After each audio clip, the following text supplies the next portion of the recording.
All right. Hello and welcome, everyone. So today we are going to do some maths, and we are going to talk about how long it takes to get Nezha Prime.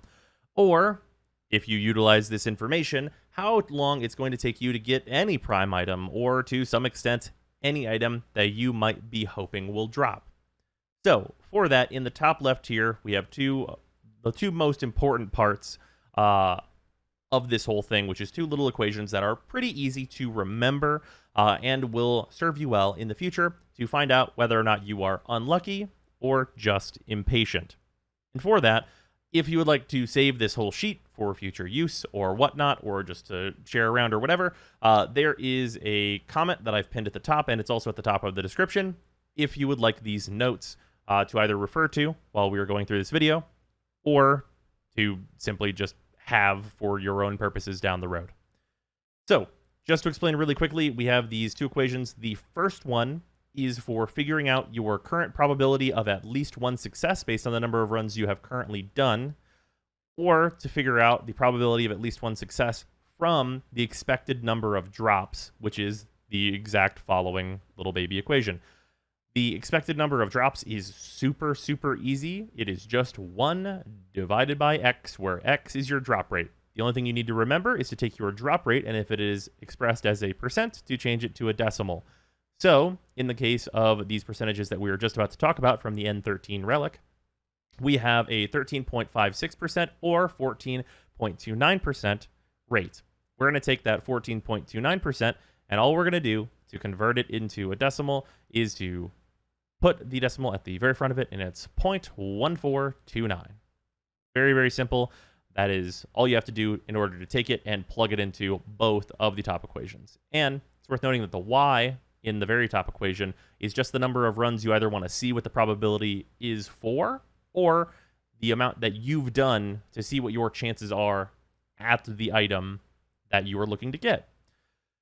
So, let's start doing this stuff. So the N13 Relic has a 14.29% drop chance in disruption. So if we take 1 and divide it by 0.1429, we get a 6.99 bunch of decimals rate that we're going to be getting these at. That's the expected number of runs that we're going to do before we get one. Obviously, we're just going to round this one to 7, and then we can take that and look at what our actual probability is by simply looking at the top equation, doing 1 minus, double parentheses, 1 minus 0.1429, close parentheses, and then to the power of the number of runs. And we're expecting 7 runs.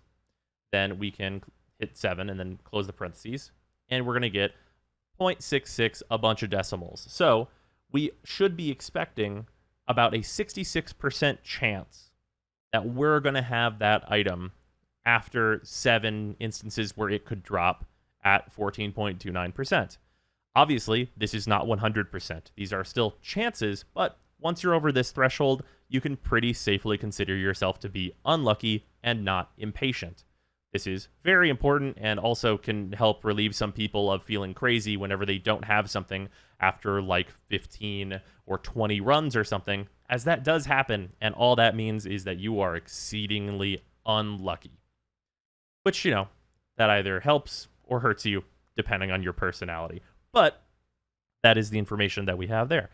So we can take that information and then look below where expected runs to hit. We have those expressed there. The 7.37 is for the 13.56, and then the 6.99 is, of course, for the 14, as we just talked about. However, there is another really important factor to consider when talking about relics. So the amount of relics you're going to get is going to change per squad size as long as you're planning on cracking those relics with your squad. And this is vitally important to the amount of time it's going to take you to farm any given item, because the absolute bulk, the mass of the time you're going to spend farming for any given prime item is heavily weighted into the initial farming for the relic, and almost none of the time you're going to spend, realistically, unless you're trying to spend a little extra time and maybe get a refund on relics by doing endless missions, almost none of it is going to be in the actual cracking of the relics. A lot of people are going to do missions like Exterminate, which is a couple minutes at most, or Capture, a couple minutes at most, and it's going to be a very short amount of time comparatively to the missions where we are going to most efficiently be getting our relics.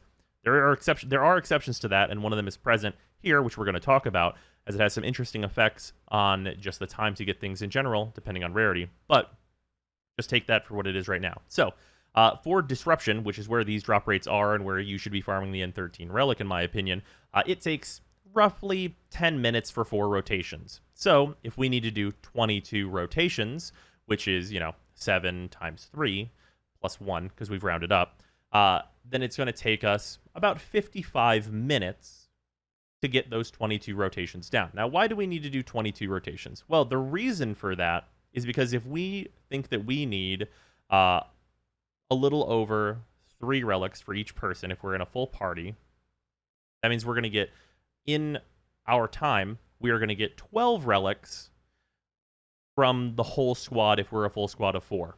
In that same amount of time, those 22 rotations, we can expect to get 3 if we're alone, 6 if there are 2 of us, 9 if there are 3 of us, but that 12 is really vitally important. And the reason for that is because this relic is a rare, and you want to make it radiant.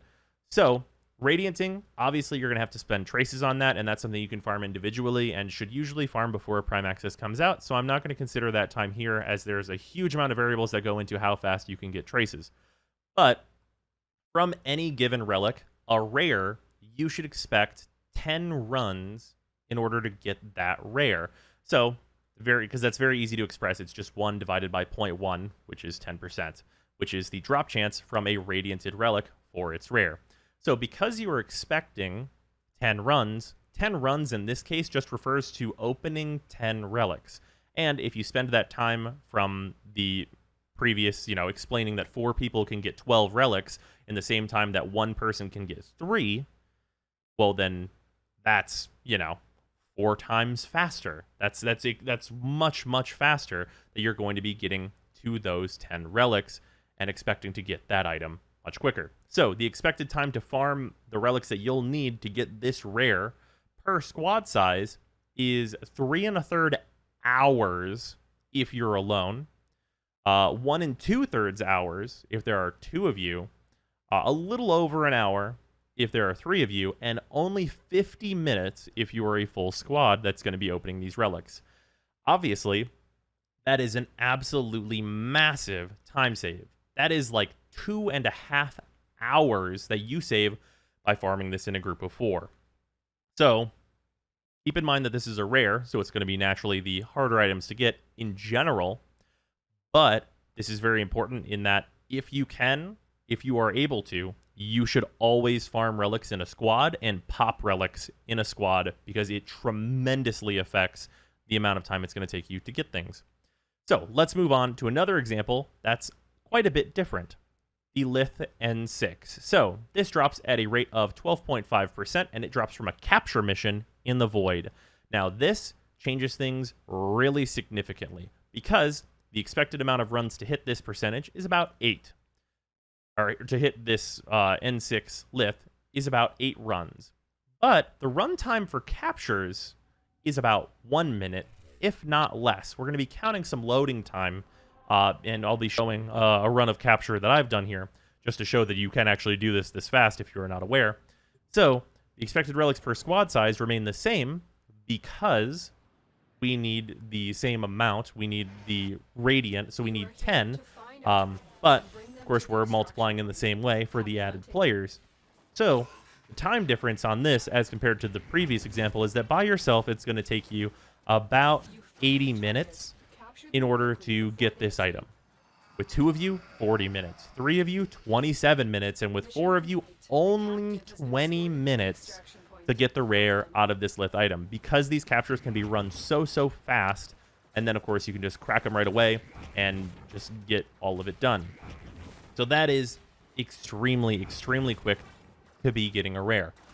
Now, the really interesting part is whenever we look at the exact next item, which is the Axi D2. So these drop at a very, very similar rate to the N13, which is 14.29% from Disruption. That's even the same mission type. So relics obviously multiply per squad size, 10 minutes for 4 rotations, but we are going to look at 8 rotations equaling about 20 minutes. So the expected relics per squad size is 1, 2, 3, and 4. Obviously, the exact same things that we're looking at usually, but the relic expectation for a rare is 25.33%, because this is actually a common that's coming from this item. So we only actually need a little under 4 relics in order to have the probability be on our side with getting this item. So if we're looking to get this item, because we only need 4 instead of 10 to hit this nice probability where we should have it, we can actually just go for 20 minutes with a full group and have this item. But similarly to the Lith N6 alone, it's going to take us 80 minutes, and then 40, and then 27, and then 20 minutes. This is really interesting because the Lith N6 is a rare, and the Axi D2 is a common. But because of the amount of time that disruption takes, and keep in mind disruption is the fastest endless farm that we have in the game, the expected time to farm both this rare and this common are actually the same. Which is maybe a little outrageous, but that's how important it is to look at the chances to get these individual relics, and also why, if you are someone who preempts the Prime Access and goes and farms a bunch of Syndicate medallions and make sure your rep is maxed out and this, that, and the other thing, if you can hit the relics that take the longest amount of time to farm, like these ones from Disruption or Defense or Interception or all these places, and pop those immediately on day 1, that's why we see prices be absolutely astronomical within the first few hours of a Prime Access dropping, where people are paying like 800-900 plat for a set of Nezha, and then later it's tanking down to its current value, which I think is in the mid-hundreds, maybe low 200s at this point. That's why we see people being able to sell those insanely high-value primes, because a lot of people don't have access to all that stuff. A lot of people don't farm that stuff early. And then finally, we're just going to talk about the Meso C6, which is an interesting one, because we have a 14.29% drop rate for it on IO on rotation A, which is interesting because if you're able to do IO really, really fast, there is a much higher drop rate here, but IO is really variable, and you're going to need some very, very specific squads that I think most people aren't going to have access to. So this is really highly variable.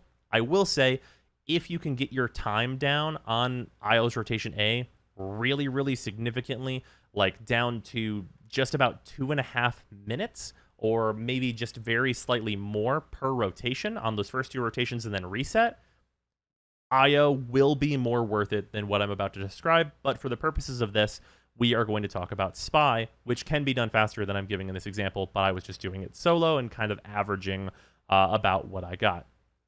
So, Spy, Jupiter and Saturn, rotation C, Spy, Pluto, and the Kuva Fortress, rotation B, both 11.06% chance to drop. So, our expectation to hit from IO, if you're doing that, is 7 runs, but our expectation to hit from Spy on Pluto, or any of those Spies, because they're all the same drop rate, is 9 runs. So, 2 more runs as the expectation to get one, and you can use that information to determine whether or not you personally would like to do IO or Spy. And I'm valuing the time for Spy at about 2 minutes and 30 seconds. That being said, in my testing, I was doing those Spies solo, so depending on your group, you could very, very easily knock out these Spies faster than that. This is just, for example here, and just what I'm showing just on screen right now with the Spy runs. So, 9 attempts was going to take about 22.5 minutes. So the expected amount of relics per squad size, 1, 2, 3, 4, of course, as usual. So, relic expectation for rare, Radiant, is 1 divided by 0.2, because this is an uncommon on the relic. So it's going to take us about 5 relics in order to get it from a Radiant. But this is where the really interesting part of this comes in, and if we make this a flawless instead, it's got a 17% drop chance, and that expectation is only 5.88 runs. So, the traces expected from your squad is significantly different whether or not you Radiant for an uncommon or whether or not you Flawless for an uncommon. And if you're trying to get all of these things very, very quickly and conserve your traces so you do not have to continue to get traces while you're trying to farm these items, The traces difference is that the flawless expected trace use for the whole squad is 294, which obviously is usually going to be 300 because of rounding and you have to spend 50. But on a Radiant, the expectation from the squad is to spend 500, which is 200 more than the flawlesses, for a very, very insignificant increase in the amount of runs that are expected from you to get this item. So, for my assessment at least, and assess this however you want, you could really make the case for using flawlesses instead, just to be efficient with your time whenever you're considering how long it's going to take you to build those traces back up, or if you'd like to farm more of a relic. In a lot of cases, if the relic takes a long time to get, like it's from disruption and not spy like we have here, I think that going Radiant is you have a pretty good argument for going Radiant for that just slightly increased chance. But if you're going on a mission that can be done very, very quickly, especially if it's like a capture, I think you should be flawlessing every time if you're trying to get an uncommon there. So yeah, that's an interesting batch of data and stuff I wanted to talk about that I probably should have talked about a long time ago. But we have some conclusions to draw from this that I think are pretty interesting. And that is that if you add all this stuff up, the expected time to farm Nezha by yourself is 7.87 hours. That is a long time. That is very, very close to 8 hours, and that's just to farm Nezha. A reminder that there are 2 more items in this Prime Access. However, the time to farm Nezha in a group, if you've got a group of friends to do this with, is 1.96 hours, which is, in my opinion, extremely doable. 2 hours to farm the new Prime? Absolutely, totally reasonable. Just going at it for 2 hours with a group of friends, super doable, extremely doable.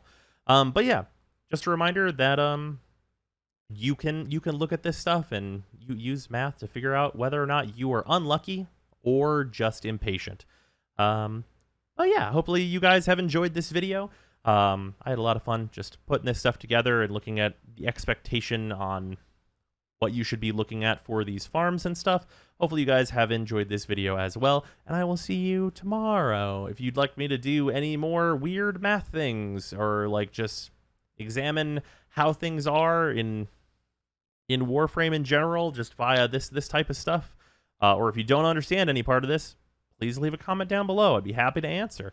But yeah, thanks for joining me, and I will see you tomorrow. Goodbye, everybody.